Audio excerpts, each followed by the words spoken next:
வார ராசி பலன். மகரம்.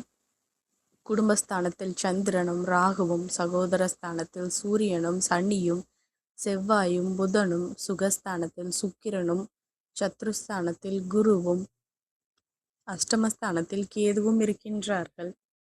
சந்திரன் இந்த வாரம் கும்பம், மீனம், மேஷம் மற்றும் ரிஷப ராசியில் சஞ்சாரம் செய்ய இருக்கின்றார். பலன்கள். கேளிக்கை சார்ந்த செயல்களில் ஈடுபாடுகள் உண்டாகும். நீண்ட நாட்களாக தடைப்பட்ட தனவரவுகள் கிடைப்பதற்கான சூழ்நிலைகள் ஏற்படும்.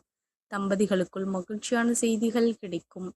செய்கின்ற முயற்சிக்கு ஏற்ப பாராட்டுகளும் ஆதரவும் கிடைக்கும். எதிர்பாராத சில புதிய அதிர்ஷ்டகரமான வாய்ப்புகள் உருவாகும். வியாபார ரீதியாக எடுக்கும் முயற்சிகள் சாதகமாக முடியும். எதிர்பாராத சில பயணங்கள் மூலம் மாற்றம் உண்டாகும். பூர்வீக சொத்துக்களால் லாபம் கிடைக்கும். அலுவலகத்தில் நிம்மதியான சூழல் ஏற்படும். உணர்ச்சி வேகமின்றி பொறுமையுடன் செயல்படவும். வாழ்க்கை துணை வழியில் ஒத்துழைப்பு சூழ்நிலை காணப்படும். வழிபாடு. காளியம்மனை வழிபட மனதில் புத்துணர்ச்சி உண்டாகும். நன்றி கலந்த வாழ்த்துக்கள். இந்த மாதிரி ராசி பலனுக்கு என்னோட சேனலை சப்ஸ்கிரைப் பண்ணி வச்சுக்கோங்க.